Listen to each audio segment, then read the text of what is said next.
Hi you guys, मेरा नाम है ईना और मैं हूं आपकी पर्सनालिटी डॉक्टर। तो आज आ गई हूं मैं मेरे पार्ट 2 के साथ, जिसमें हम रेज्यूमे के बारे में बात करेंगे। और रेज्यूमे के बारे में हम पार्ट 1 में काफी कुछ ऑलरेडी डिस्कस कर चुके हैं कि क्या क्या चीजें इंपॉर्टेंट हैं रेज्यूमे के लिए, क्या क्या चीजें आपको ख्याल में रखनी चाहिए जब आप एक इंटरव्यूअर के पास जाते हो।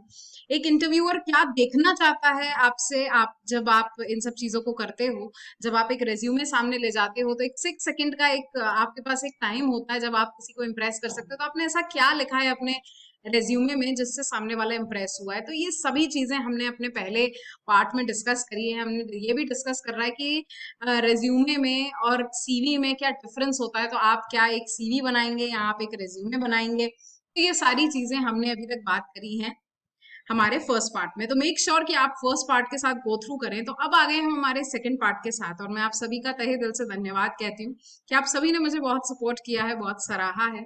Thank you so much guys आपके प्यार के लिए। और अब मैं आ गई हूँ अपने सेकंड पार्ट पे, रेज्यूमे के बारे में। तो मेक श्योर आप पार्ट 1 जरूर देखें। और अब हम आते हैं हमारे सेकंड पार्ट पे। So preparation is the key, very important and very very important, I'd say that preparation is the key of everything here। ठीक है ना। तो प्रिपरेशन जो है वो चीजों के लिए बहुत ज्यादा इंपॉर्टेंट है। आप चीजों को किस तरीके से प्रिपेयर कर रहे हो, आप चीजों को किस तरीके से सामने वाले के सामने रिप्रेजेंट कर रहे हो, ये सब चीजें बहुत इंपॉर्टेंट है। What do you need to know before writing a resume. Basically मैं आपसे बार बार एक चीज पे कुछ बातें कह रही हूँ कि रेज्यूमे अगर मैंने आपको बोला तो उठा के सीधे कैनवा पे या सीधे आपने अपना पीपी वो उठाया, आपने वर्ड बनाया और उस पे आपने टाइप करना शुरू कर दिया। नो, मेक श्योर कि आप एक सैंपल रेज्यूमे देखें। आप देखें कि सामने वाले ने क्या अपने सैंपल रेज्यूमे में चीजें लिखी हुई हैं, क्या चीजें हैं आपके बारे में जो आपको हाईलाइट करनी है, क्या चीजें ऐसी हैं जो आपको नहीं हाईलाइट करनी। फॉर एग्जाम्पल कुछ बच्चे होते हैं तो वो मेरे पास रेज्यूमे लेकर आते हैं जिसमें उनकी हॉबीज लिखी रहती हैं। और या तो हॉबी हम यूजुअली अवॉइड करते हैं रेज्यूमे में, बट आप लिख भी सकते हो, कोई प्रॉब्लम नहीं है। But we tend to avoid if you have some good things in your resume. उसके बाद जैसे लोग आ जाते हैं कि उनके अचीवमेंट्स पे, तो अब आपके स्कूल लेवल का कोई अगर अचीवमेंट है तो आपने यहाँ मेंशन किया है। Do mention it only if it is inter school, inter cluster, या फिर कह लीजिए कि इंटर कॉलेज, थोड़े बड़े लेवल पर हो तब आप उसे जरूर मेंशन करें। विद इन द स्कूल हो तो आप उसे ना मेंशन करें। नेशनल लेवल हो, इंटरनेशनल लेवल हो, उसे जरूर मेंशन करें, क्योंकि ये सब चीजें बहुत इंपॉर्टेंट है। वॉलंटरी चीजें मेंशन करनी है, इनवॉलंटरी चीजें मेंशन करनी है, कुछ चीजें जो आपने पैसे के लिए करी, कुछ चीजें जो आपने पैसों के लिए नहीं करी, इन दोनों को हम यहाँ पर मेंशन करते हैं। ठीक है। और ये मेंशनिंग बहुत ज्यादा जरूरी है क्योंकि सामने वाला आपके रेज्यूमे से आपको पढ़ने की कोशिश कर रहा है। तो पहला तो वो ये जानने की कोशिश कर रहा है कि आपने पैसे के लिए कितना काम किया, और क्या आप आउट ऑफ द बॉक्स जाके पैसे के अलावा भी कोई काम कर सकते हो या नहीं कर सकते हो। तो ये सब चीजें। तो आज मैं आपसे ना अपने रिज्यूमे की बेस्ट टिप्स डिस्कस करने वाली हूँ। तो 2 पेजेस में है, जरा मेरी बेस्ट टिप्स को ध्यान से सुनिएगा, क्या पता ये बेस्ट टिप्स आपके भी कहीं ना कहीं काम आ जाए। सबसे पहला और सबसे important, being honest. It is very important to justify things that you have written in your resume में।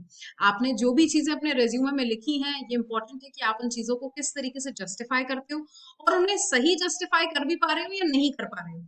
आपने लिख दिया कि आपने टैली किया है, आपने लिख दिया कि मैंने मैंने तो भैंस को हराया है फॉर एग्जाम्पल। अरे भाई, तुम अपना शरीर देख के तो ये बात बोलो कि तुमने भैंस को हराया है, तो कैसे हराया है, तुम ऐसी तीली जैसे हो रहे हो और भैंस को देखो।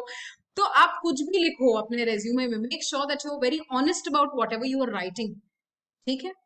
नेक्स्ट जाता है क्वांटिफाई योर अचीवमेंट्स। अपने अचीवमेंट्स को जरूर यहाँ पर मेंशन करें। अचीवमेंट्स छोटे हो तो उन्हें ना मेंशन करें, अचीवमेंट्स थोड़े से बड़े लेवल कर हो, इंटर स्कूल हो, इंटर कॉलेज हो, कोई ऐसे अचीवमेंट्स जो वाकई अचीवमेंट जैसे हों आपके, आप उन्हें जरूर मेंशन करो इन चीजों पे। आप अपने अचीवमेंट्स को बहुत हाईलाइट करके अच्छे से अच्छे तरीके से लिख सकते हो कि आप किस तरीके से आपके रिज्यूमे के हिसाब से किस पोस्ट के लिए आप अप्लाई कर रहे हो, तो उसमें किस तरीके की चीजें हैं, किस तरीके की चीजें नहीं। ये सब चीजें बहुत इंपॉर्टेंट है और बहुत देख दाख के हमको सभी चीजें अपने रेज्यूमे में डालनी चाहिए। ओके, सो नेक्स्ट जाता है, अच्छा, एक जो कॉमन रेज्यूमे है और जो एक आपका, जैसे फॉर एग्जांपल आपने एक रेज्यूमे बनाया एचआर के लिए। अब एचआर के लिए जो आपने रेज्यूमे बनाया तो उसमें वो क्वालिटीज को हाईलाइट करेंगे जो क्वालिटीज एक एचआर में होनी चाहिए। ठीक है। जो आपने अगर कोई दूसरा बनाया, फॉर एग्जांपल अगर आपने दूसरा बनाया इंग्लिश कम्युनिकेटर का, तो इंग्लिश कम्युनिकेटर के लिए स्किल्स कुछ और चाहिए, एचआर के लिए स्किल्स कुछ और चाहिए। ठीक है ना। तो मेक श्योर कि आप इन दोनों चीजों को अलग अलग रखें, उस तरीके से चीजों को डिटरमाइन करें जिस हिसाब से चीजों को होना चाहिए। ठीक। नेक्स्ट आता है use simple words and action verbs. हमने यहाँ पर बोल दिया है कि भाई सिंपल वर्ड्स को मेंशन करें, ऐसी भारी भाषा ना बोल दें जो किसी को समझ में नहीं है। फॉर एग्जाम्पल एक बच्चा आया मेरे पास मेरी क्लास में, मुझसे कहता है मैम मैं डिलिजेंट स्टूडेंट हूँ। मैंने कहा वेरी गुड, ये तो आपकी बहुत अच्छी बात है, तो बहुत क्वालिटी बात है आपकी, पर आप क्या मुझे बता सकती हैं कि डिलिजेंट का मतलब क्या होता है बेटा? The boy was confuse like anything in the world. ऐसा उसको 2 मिनट के लिए मुझे लगा चक्कर ना आ जाए, मैंने उससे क्या पूछ लिया है। तो अगर आप ऐसे वर्ड्स यूज करते हैं तो मेक श्योर कि आपकी पर्सनालिटी क्या उस टाइप की बनी हुई है कि आप कम्युनिकेशन में इतने अच्छे हो कि आप डिसिप्लिन की जगह डिलिजेंट यूज करोगे और सामने वाले को लगेगा कि हाँ ये इसकी बॉडी पर्सनालिटी के हिसाब से बिल्कुल ठीक है। सिंपल वर्ड्स में अपनी बात कहो, सिंपल सिंपल चीजों में अपनी बात कहने की यहाँ पर कोशिश करो। ठीक। हम ऑलरेडी बात कर चुके हैं simple words and action verbs के बारे में। एक्शन वर्ब्स में आपको आगे एक एग्जांपल के साथ यहाँ पर समझाऊंगी कि क्या होते हैं एक्शन वर्ब्स, और उसके लिए अगेन आपको मेरे साथ मेरी पूरी वीडियो देखनी पड़ेगी सो दैट आप रिज्यूमे पे काफी सारी बातें सीख जाएंगे। Okay, now include unpaid work that shows off your skills. Obviously आप अपना अनपेड, मैंने अभी आपसे बात करी कि अपना अनपेड काम भी जरूर बताने की कोशिश करो।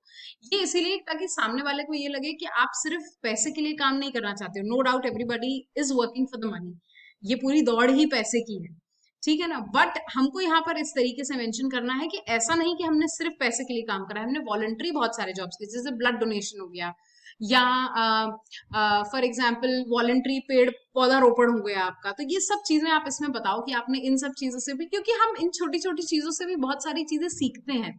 और इम्पोर्टेंट ये है कि आप स्किलफुल बनो। आपकी नौकरी तो लगी जाएगी, ये बात तो तय है, पर आप कितने स्किलफुल हो सामने वाला ये जानना चाहता है। अगर आप एक ऑफिस में काम करते हो, कॉर्पोरेट में काम करते हो, और उसके साथ आपने कभी कोई इवेंट मैनेज करा और उसका आपका एक्सपीरियंस है आपके पास, तो ये again is a good thing. कोई इंसान को एक चीज में 2 चीजें मिल रही हैं तो he will be happy, right. तो हमको ये अपने स्किल्स, अपने आप को इतना ऑप्टिमम इंसान बनाना है ना कि कोई अगर तुम उसके साथ छोड़ के भी उसके ऑफिस चले जाते हो तो ही विल रिग्रेट कि किस इंसान को उसने छोड़ा है यहाँ पर। अपने आप को इतना ऑप्टिमम बनाओ, अपने आप को इतना सही बनाओ, अपने आप को इतना जस्टिफाइड बनाओ चीजों को लेकर, ताकि कोई तुम्हें छोड़े तो ये उसकी परेशानी बन जाए, ना कि तुम्हारी परेशानी। ठीक है। ओके, सो अगले कुछ टिप्स आ जाते हैं जिसमें हम बोलेंगे keep your resume clear and concise. Resume को साफ सुथरा रखेंगे, ज्यादा भरेंगे नहीं अपने रेज्यूमे को, और क्लियर एंड कंसाइज यानी क्लियर शब्द रहेंगे। फॉन्ट जो आप यूज करेंगे वो भी काफी क्लियर रहेगा। कंसाइज प्रिसाइज, बेसिकली कम से कम शब्दों में ज्यादा से ज्यादा बात करने की हम यहाँ कोशिश करेंगे। ठीक है। अच्छे कम शब्दों में, छोटे शब्दों में अपनी पूरी पूरी बात हम यहाँ कहने की कोशिश करेंगे। ओके। नेक्स्ट आता है highlight what you have accomplished. आपको यहाँ पर उन चीजों को हाईलाइट करना है जो आपने बहुत अच्छे से अकम्प्लिश करी हैं। जैसे जब आप मेरा रेज्यूमे देखेंगे तो मैं आपको बताऊंगी कि पहले मैंने अपने रेज्यूमे में अपने सर्टिफिकेशंस को मेंशन करा है, क्योंकि मेरे सर्टिफिकेशंस काफी सारे थे और काफी डाइवर्सिफाइड मेरे जो ये थे अकम्पलिशमेंट्स थे, वो काफी डाइवर्सिफाइड थे। जैसे मैंने इंग्लिश के लिए केम्ब्रिज इंग्लिश से मैंने इंग्लिश सीखी है। फिर मैंने 6-7 डिप्लोमास, मतलब 4-5 सॉरी डिप्लोमास किए हुए हैं सिर्फ एचआर में या मैनेजमेंट में। तो ये चीजें भी हाईलाइट करना इंपॉर्टेंट है और ये मेरी अकम्पलिशमेंट्स हैं। ठीक है। नेक्स्ट आ जाता है limit your resume with 2 pages. Definitely अगर आप एक फ्रेशर हैं तो इसको सिर्फ 1 पेज तक करेंगे, बिल्कुल भी कोई भी 2 पेज की नहीं होगी कहानी आपकी। पर अगर आप एक एक्सपीरियंस इंसान हैं तो मेक श्योर कि आपका रिज्यूमे 2 पेज तक जाए। और एक्सपीरियंस का मतलब ये नहीं कि आपका 2 साल का एक्सपीरियंस है तो आपने एक पन्ना और बढ़ा दिया है, ऐसा बिल्कुल भी नहीं चलेगा। आपको क्या करना है, आपको अपनी बात को लिमिटेड शब्दों में अच्छे से बात कहनी है और सही तरीके से कहनी है, और मेक श्योर कि आपके दोनों पेज इतने फिलिंग हो। ऐसा ना हो कि आपने एक पन्ने में पूरी बात लिखी और अगले पन्ने में ऐसा जरा सा थूक दिया है आधा सा, तो ऐसा बिल्कुल भी ना करें। मेक श्योर कि आप ये सारी चीज को भी बहुत अच्छे से, आपके फर्स्ट पेज में जितना कंटेंट है, थोड़ा मतलब एटलीस्ट 70% कंटेंट उतना आपके सेकंड पेज पे हो तो ही आप सेकंड पेज को ऑप्ट करें। ठीक। नेक्स्ट आता है tailor your resume to suit the position that you applying for. आपको क्या करना है, आपको अपने रिज्यूमे को टेलर करना है और सूट करना है उस पोजीशन के लिए जिस पोजीशन के लिए आप अप्लाई कर रहे हैं। तो रेज्यूमे जो है आपका वक्त के साथ बदलता रहेगा कि आपका कौन सा रेज्यूमे किस वक्त पे किस तरीके से आएगा। अगर आप एचआर के लिए अप्लाई कर रहे हैं तो अलग होगा, कोई कॉर्पोरेट जॉब के लिए अप्लाई कर रहे हैं तो अलग होगा, एक कम्युनिकेशन स्किल्स के लिए अप्लाई कर रहे हैं तो अलग होगा, डेटा साइंटिस्ट के लिए कर रहे हैं तो अलग होगा, डिजिटल मैनेजमेंट के लिए कर रहे हैं तो अलग होगा। मेक श्योर कि आपका रेज्यूमे अलग अलग चीजें और अलग अलग बातें आपके बारे में बताता रहे। ठीक, तो यहाँ जाते हैं, हमारी कुछ बेस्ट टिप्स होती हैं यहाँ पे खत्म, और इसके बाद मैं आपको वो बताने वाली हूँ। इसके बाद की जो चर्चा है वो ये रहेगी कि क्या चीजें हैं जो रेज्यूमे में नहीं करनी चाहिए आपको। पर इसके लिए आप सबको मेरे साथ बने रहना पड़ेगा, अपना प्यार और दुलार मुझे इसी तरीके से देना पड़ेगा, सो दैट मैं इसी तरीके से मोटिवेटेड रहूं और आपके लिए नए नए वीडियोस और नए नए टॉपिक्स पे चर्चा करती रहूं। Thank you so much guys, आपके इतने सारे प्यार और दुलार के लिए। Thank you so much.